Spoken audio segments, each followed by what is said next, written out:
Yesterday was the first new moon of 2026, and it also coincided with my Greek names day.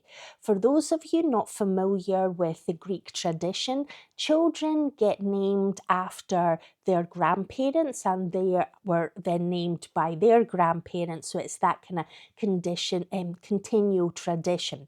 So my dad is Greek and both his parents were also Greek. So his father had passed away 6 months before I was born, and me being the eldest of the children, I got named after my grandfather, who was called Athanasios, after a saint. And yesterday was the saint celebration. And my name is Athanasia. But because I've also got British heritage and also Polish heritage as well, my mum wanted me to have an easier to pronounce name, and therefore my middle name is Tanya, and that's what I've been known for most of my life. Now, I lived in Greece for 12 years, and through that period, when I went to school, the teachers always called me Athanasia, where when I came back to the UK just before I was 17, I was being referred to as Tanya after that point. But I always remembered that the 18th of January is my name's day because it's a celebration in Greece, and it just so happens that my my father's village in Greece, the patron saint for the village is Athanasius. So they do a big kind of celebration. There's a church service in the morning, and then they go down to the kind of cemetery area, and that's where they do a big kind of cooking meal preparation so people can get together, connect, and share the celebration experience. So those moments in time actually make me self-reflect a little deeper than what I probably would do. I'm a big, I come to realize that my logical brain loves pattern recognition and seeing trends and understanding why I think, feel, and behave the way that I do. I'm just absolutely fascinated. And that reminded me that when I was growing up in Greece, I wanted to become a chemist because I loved the notion of doing and carrying out experiments. And this week, I also read a book that sort of linked the neuroscience, but also the chemistry of our body. And the book is called The Dose Effect. And literally, it's about how the four chemicals of dopamine, oxytocin, serotonin, and endorphins in our body actually influence how we actually behave and the patterns that we keep on repeating, because we get the kind of instant dopamine hit if you're scrolling on social media. You get the slower dopamine release when you actually read a book and you notice the progress that you're actually making. And that's why for me, I'm absolutely fascinated with the small incremental rituals and routines and patterns that I can introduce in my day to day and experiment, see what works, what doesn't work. So coming back to my self-reflection of looking back on the absolute miracles that we are as human beings. We are living in this body that is operating automatically. We don't have to think, oh, I need to breathe right now. I need my heart to pump blood around my body. It does all of that automatically. And when you break it all down, it is absolutely a miracle in its own self. Then the fact that our parents had to meet in order for us to come into this existence, and then push it out another generation, that our grandparents had to meet, their life circumstances had to bring them together. Now, many, many years ago, depending on where you lived, the proximity was much smaller. So looking back at my kind of dad's background, both his parents were born and raised in the north of Greece. They lived in a small village and they were farmers. And they had three children, and my dad was the eldest. There was two sons and a daughter. daughter was the youngest, and my dad being the eldest, he was expected to take on run the family farms, and that was something that they wanted to gear him up and set him up for success. So they sent him at the age of 7 to the city to live with some relatives so he could go to an American speaking agricultural school to learn about how to farm the land and also pick up more kind of skills. He was then due to go and study further in the United States, but a number of circumstances resulted in that not taking place.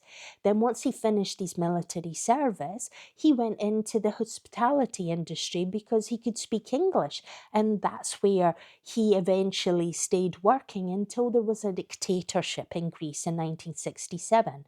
And then he left the country and he travelled to London because he could speak English and he had some connections that were working in the hospitality industry back then. So that was his journey from a small village in the north of Greece all the way to London. On the flip side, my mum, her father was Polish and her mum was Scottish. So my grandfather, my Polish grandfather, was born and raised in Warsaw. And then the Second World War, he was one of 7 children. He was the youngest. And then when the Second World War broke out, he enlisted. And then through various circumstances, he ended up being in the north of Scotland when the war ended. And that's where eventually he met my grandmother. They decided to settle down and get married. They had 3 kids and they had 2 daughters, and their youngest was a son. My mum was the middle child. So this is where dynamics and interplay and kind of psychology will tell you the kind of different roles and different behaviours that you acquire depending on where in the family you're actually born and what is expected of you. And my mum, when she was 19, she decided that she wanted to leave Scotland and she went down to London. And it just so happened that my mum's best friend and my dad's best friend were both dating each other. So my parents went on a blind date. And 55 years later, they're still together. There's been an up and down kind of roller coaster of that relationship. And they had 2 children. I am the eldest, there's 2 daughters, and I'm the eldest one. And through my upbringing, I had the expectation to be a high achiever, to go to university, and to actually achieve all the accomplishments that my dad was not able to achieve. And this is where expectations, parents mean well, everyone's doing the best, but it informs how we then behave and act as a result. And I don't regret anything in my life. However, those patterns and what happened and how everything came together have all created the version of Tanya that's sitting here recording this video.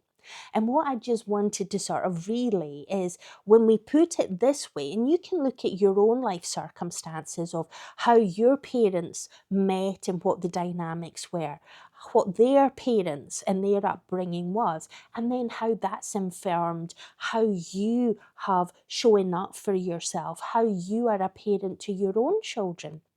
Everything is interrelated.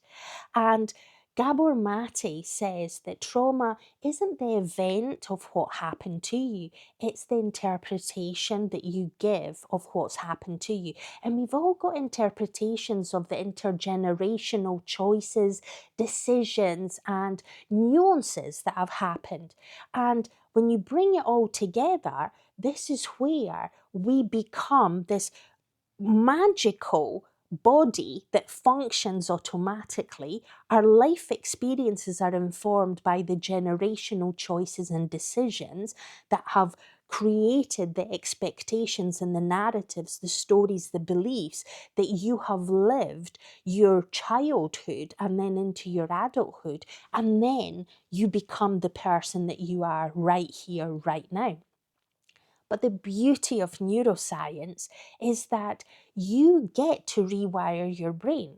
Just because you experienced something in the past, it doesn't mean you need to keep repeating that loop, keep repeating that pattern. You can break it. And by breaking that pattern, that behavior, that thought, then the feelings, and then the actions that you take, you can actually introduce new stuff. But you can only do that when you take away, you create space. And this is where the new moon is the opportunity of us being able to see what is not working, what is not helping us, what is not inspiring us, what is not necessary in our life, to let that just slip away and go. Whether you do a ritual to release it, write it all down and then burn it and let it go, whether you forgive yourself and people in your life that have actually created life circumstances for you where there might have been more pain and suffering that would be necessary. But I don't believe that things happen just for the sake of happening. There's always an underlying reason. There is divine timing, and everything happens the way that it's meant to happen. Yes, we've got free choice. We can choose to go down a different path, but ultimately, we have got lessons that we are meant to learn through this life experience. And life circumstances will present us with the people and the circumstances, as Peter Crone says, to reveal where we are not free, where we need to create that space. We need to let go of the thinking, of the beliefs, of the stories, narratives that are keeping us stuck in where we are.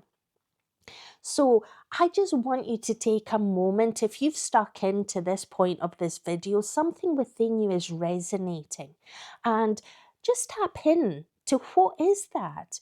Is it that we are genuine miracles and we are just so amazing? And at the same time, do we acknowledge that? Do we celebrate it? Do we pat on the back for the progress, for the fact that we've survived every hard day, every obstacle, every challenge that we have faced up until this moment in time? And we get to do that every single day as long as we're breathing. We get to change the way we think. We get to change the way that we feel. And we get to change how we behave, how we act, what the patterns, the rituals, whatever we're actually doing. And I want you to actually give yourself permission to really tap in and connect with how you're feeling at this moment in time. Are you in a place of relaxation, calmness, inner peace, harmony? Are you content with your life right now? And if the answer is yes, keep doing it. Keep doing more of it. But if the answer is no, just know that change is possible, that you can protect your energy, you can prioritize yourself. And I'll link a couple of videos at the end of this to other content that I've created, which will help guide you in how to change the way that you're thinking and feeling. And if you are a reader, I would highly recommend reading the Dose Effect book. It is written in such an easy to understand way. And even though it's a neuroscience, science-backed book, it actually is articulated in such a easy to follow way that it gives you little tools, tips on what to actually apply in your own life. And it also acknowledges that Rome wasn't built in a day. It actually took several days or years to be built. And this is where we need to be patient and kind with ourselves. If we want change to happen, we need to decide to make change, to make room for change, and to keep showing up for ourselves, to keep taking the action to make change happen. But it's within our gift to do so. So within this video, if something resonated, if you want to learn more and watch more content, please like and subscribe to the channel. There's lots of content in here. I'm exploring and experimenting with creating content that is going to resonate with you, but sharing my life journey along the way. Because at the end of the day, we don't come into this world with a manual of how to navigate this life experience, but we have got the skills, the resources, and we have got the capability to learn and grow. And by doing the inner work, that is our way to achieve that. So I want you to go out and seize the day, because life is to be enjoyed. We are miracles. We are amazing. We are magic. And just acknowledge that. Just let that really sink in. And remember, there's always choices in life, so choose wisely. Bye until the next one.